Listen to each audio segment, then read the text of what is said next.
Well, everyone, it's been about 24 hours since I've been using my iPhone SE 3rd generation, and this is not a full review by any means, but I wanted to give you kind of a breakdown of how I'm feeling about this iPhone right now. Now, obviously, I do think that the iPhone SE 3 is a good iPhone.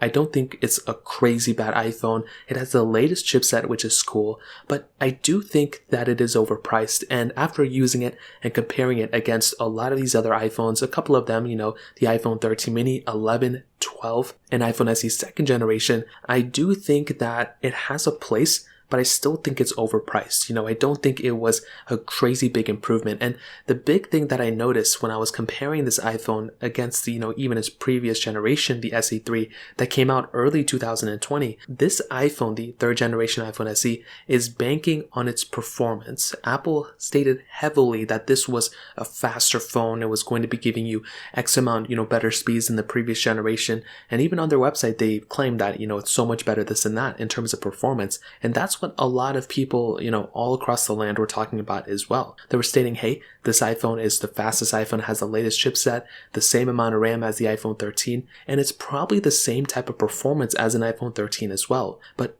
the iPhone SE2 was still a really good performing iPhone. When I did a speed comparison between these two devices, I was actually surprised to see that the SE3 wasn't a crazy amount faster than the SE2, and I just came off playing a bunch of heavy intensive games on my iPhone SE 2nd generation as well, and that iPhone did a great job at the performance that it had. So I'm not really too sure. I'm not super crazy or convinced that the SE3 is an extremely big upgrade in terms of performance from its previous generation just yet. I think once you start going into that iPhone 8, iPhone 7, iPhone 6s territory, that's when you're going to start seeing those bigger differences. And that's the market that Apple is, trying to convince. Apple is not trying to convince iPhone 11 users to go to the SE3. They're not trying to convince iPhone SE2 owners to go to the SE3. They're specifically trying to convince iPhone 8, 7, and 6s, users to go and switch over to the SE3. And I think that's, awesome. I didn't really think about that too much heavily before, but after kind of using these iPhones and seeing how similar the performance is on the SE3 to pretty much every other iPhone that's came out in the last 2 to 3 years, I'm kind of surprised to see the similarity in performance between all these iPhones in the last 2 to 3 years.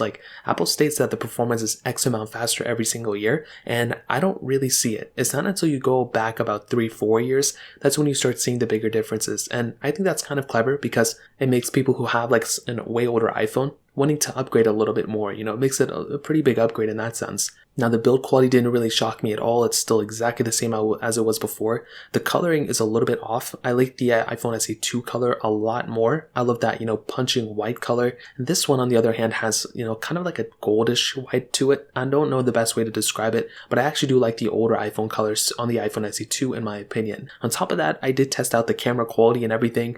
Still seems about the same. Not really that big of a difference so far. I do plan on switching completely over to my iPhone SE3 for a little bit of time too, and I don't think it's going to be that big of a difference like I mentioned, so I will keep you guys updated there, and I will be able to test thoroughly out the battery life and all those other things. But I do think that the iPhone SE3 as a whole is a good iPhone, as I started this video off by saying that. I think it's a good iPhone. I just don't think it's a good value. I think for $429 you can do a lot more in the used market, in the certified refurbished market. Even with an iPhone 11 that I already compared this iPhone against, I feel like you can do a lot more with that type of phone over this one. And I think that's kind of the strange situation that we're in. I love the iPhone SE3, I love the iPhone SE lineup, but this would have been a really good $299 phone. I think it would have been a great $249 phone, but at $429, I just think it's at such a weird price tag. And as I mentioned before, they are still going to sell a bunch of these things. It looks like they sold out all of them on the Apple Store or whatever. So these things are going to sell like crazy, but I just feel like, I don't know, there's something missing here. And I feel like for that price tag, just a little bit overpriced in my opinion. So I'll keep you guys updated probably in the next day or so how this iPhone's held up since then, but that kind of covers it. If you guys have any other questions or anything like that, if there's any comparison or review you want to see, let me know in the comment section below. Hit the like button, that would mean so much, but definitely hit that subscribe button. More importantly than everything else, I love every single one of you guys. Hopefully I'll catch you guys in the next video. Peace out till then.